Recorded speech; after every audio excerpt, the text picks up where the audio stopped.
მინდა შევეხო რამდენიმე საკითხს, პირველ რიგში კი ეს არის თემურ ქათამაძის გაძევება საქართველოს ტერიტორიიდან.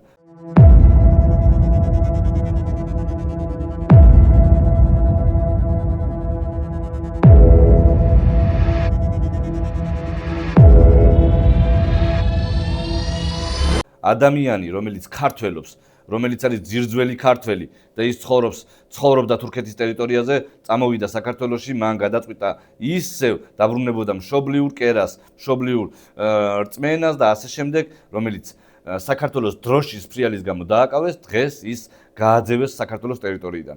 აქვე მინდა აღვნიშნო, ესე იგი, პეტრიაშვილი, პროფკავშირების უფროსი, რომელიც მიდის თურმე და იცავს ინდოელი წარმომადგენლების უფლებებს, პაკისტანელების, ნეპალელების და ასე შემდეგ, ვინც არის დასაქმებული, არარეგალად ძალიან ბევრი იცით თქვენ, რა ხდება, ესე იგი, კურიერების მხრივ, რა ხდება ტაქსებში, რა ხდება საერთოდ ყველა მიმართულებით საქართველოში, გურჯაანში ჩვენ ვიცით უზბეკები რომ ყავთ ჩამოსახლებული და შესახლებული სახლში, საიდანაც ისინი დასაქმებული არიან გურჯაანის ფაბრიკაში და ქარხანაში აუცილებლად ჩამოგადგებით მანდ რომ იცოდეთ, აქედანვე გეუბნებით და გურჯაანელი მოსახლეობა გაჩუმებული, ასია გაჩუმებული, ჩაჩუმებული და მიჩუმებული მთელი საქართველოს მოსახლეობა, ეს სალკე კატასტროფაა. აქვე მინდა განახოთ კიდევ ვიდეო, სადაც ჩვენი ერთ-ერთი ლიდერი, ჩვენი გუნდის ერთ-ერთი ლიდერი დათო ფიფია იმყოფებოდა ფერეიდანში, სადაც მან წაწერა რამდენიმე ფერეიდნელის, ისინი როგორ ითხოვენ საქართველოს მოქალაქეობას, რას გვერდით, ხალხო 400 წელია თუ ჩვენ ქართული ენა შევინარჩუნეთ, ჩვენ თუ შევინარჩუნეთ წესჩვეულება, ჩვენ თუ შევინარჩუნეთ ადათი, ჩვენ თუ შევინარჩუნეთ ენა, თავარი ჩვენი რაც არის და ჩვენ გსურს ჩვენი ქვეყნის მოქალაქეობა, ან მოქალაქეობას თავი დავანებოთ, ბინადრობის უფლება, რომელსაც არც ბინადრობის უფლებას არ აძლევენ, მათ და 45 დღე აქვთ ქვეყანაში ყოფნის დრო. ჩვენ ფერეიდანი ვიცით. ქართველები აი თუ არ ჯიში ქართველი გო, ხორცი ქართველი გო, სისხლი ქართველი გო, ქართულად ვამბობთ, ქართულად ვლაპარაკობთ, ძველი ქართულ ენაზე. რატო არ უნდა მოხსენ მოქალაქობა? ეს ყველაფერი ხდება მაშინ, როდესაც სავსეა ქვეყანა პაკისტანელით და ინდოელით, სავსეა ქვეყანა არარეგალებით, სავსეა ქვეყანა უმუშევრობით, ქართველების დაუსაქმებლობით, ქართველები კი მიდიან ემიგრაციაში, აქ ეთნიკურად 1,340,000 ადამიანია დარჩენილი ქვეყანაში, ქართველი მაქვს, ეთნიკურად ქართველი და ჩვენ გვინდა, ესე იგი, თურმე რაღაც სახელმწიფო აშენება და აქ თურმე ეკონომიკური ზრდა არის არ ნახული, კი ვხედავთ კორპუსები შენდება პანტაპუნქტით, კი ბატონო, მაგრამ ვისთვის შენდება ეს? ვისთვის არის ეს ყველაფერი და რა ხდება საერთოდ? აქეთ ვხედავთ თურმე არჩევნებში თვითმმართველობის არჩევნებში მონაწილეობის მიღება უნდა რამდენიმე ოპოზიციურ პარტიას გამყიდველებს, პირდაპირ გეტყვით, აქამდეც გამყიდველები იყვნენ ისინი და არც არაფერი არ შეცვლილა, ჩვენ ამას გეუბნებოდით კარგა ხნის წინ. ხაზარაძის წარმომადგენელი, როდესაც მოვიდა ჩემთან, თხოვა შემოერთება პარტია ლელოსთან საარჩევნოდ 26 ოქტომბრისთვის და მე მხოლოდ ერთი რამ თხოვე მათ. მე რომ თქვენ შემოგიერთდეთ, თქვენ გააკეთეთ ხალხისთვის რამე. და რა იყო ეს? ეს რამე იყო ემიგრაციაში, ვინც 2 წლით არის წასული უკვე და თქვენი ვალი არ გადაუხდია. ის კიდევ 3 წელი მინიმუმ არ დაბრუნდება, იმიტომ რომ ხანდაზმულობა უნდა შეექმნას იმ ვალზე. ანუ იმ ვალის გადამხდელი პირი არ არის თქო. მოდით ახლა თქვენ ეს დაკარგული ფული მაინც ჩამოაჭერით ხალხს და ჩამოაწერეთ, იმისათვის რომ იმ ადამიანებს შეუქმნათ საშუალება რომ ჩამოვიდეს საქართველოში და დაბრუნდეს ქვეყანაში თქო, რაზეც უარი მივიღე. თქვენ წარმოიდგინეთ ხალხი, რომლებიც დაკარგულ ფულზე ამბობენ, ესე იგი, ხალხის დახმარებას, ისინი საერთოდ არავის არ დაეხმარებიან. არც ქვეყანას, არც არაფერს და მე ამაზე ძალიან დიდი ხნის წინ ვამბობდი კიდეც რომ ესენი არიან გამყიდველები. აი ახლა 20 ივნისი მოდის, გახარიობა. ესე იგი, ადამიანმა რომელმაც თვალები დათხარა, პასუხისმგებლობაც ვერ აუღია, ვერაფერი ვერ მოუფიქრებია, იყო პრემიერ-მინისტრი, მაგაზე ვისაუბრე წინაზეც, ესე იგი, ეს არის ბიძინას პატარა სათამაშო პაიკი.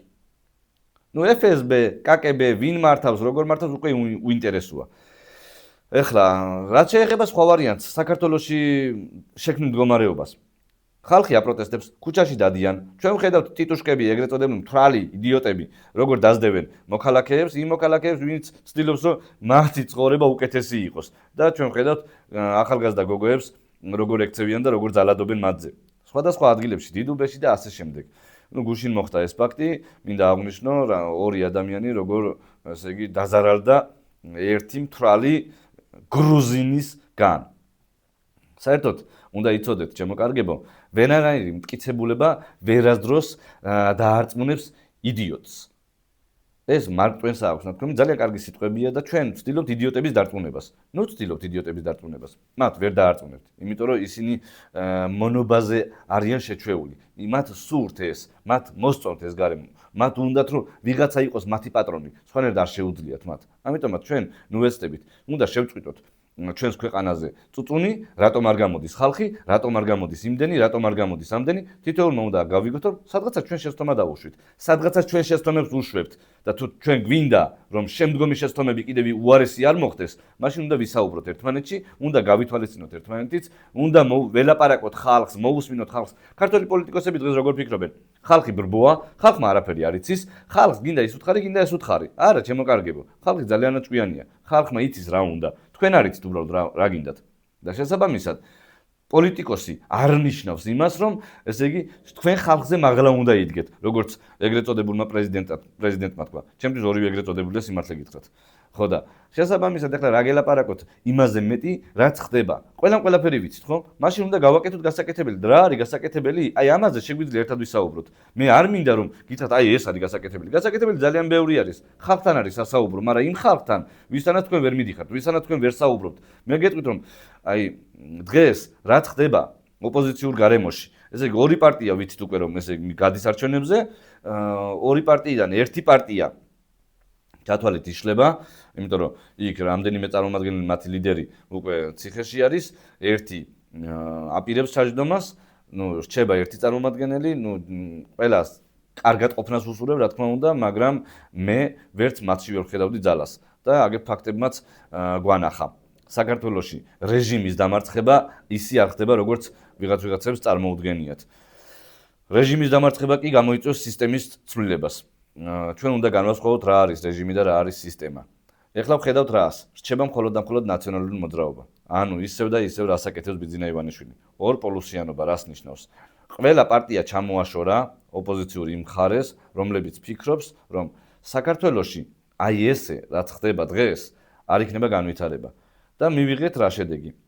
ქართული ოცნება ორი გაყიდული პარტია, რომელიც შეყვება თვითმმართველობის არჩევნებში, ნუ სხვაებიც შეყვებიან, კაცო, მაგრამ იქამდე ჯერ მივიდეთ, ორი ესე იგი ბარიერ გადალახულზეა საუბარი. იქაც კიდევ ხალხი უკვე ნანობს, ხმა რომ მისცა, მაგრამ ნუ ეს კიდე ცალკე ამბავია. ესე იგი მათ იმედი აქვს, რომ ვიღაცები რადგან ჩაეხსნება, თვითონ შევლენ არჩევნებში და ნუ ეს აიძულეს, რა თქმა უნდა. მაგრამ ეხლა მივდივართ სად? დარჩა ოპოზიციურ მხარეს მხოლოდ და მხოლოდ ნაციონალური მოძრაობა, ანუ დიდ პარტიებზეა საუბარი, იმ დიდფულიან პარტიებზე. შესაბამისად, ქართული ოცნება ძალიან კარგად გამოიყენებს ამ ყველაფერს. აი, ხო გეუბნებოდით, ნაცები არიან, ყველა კოლექტიური ნაცები არიან.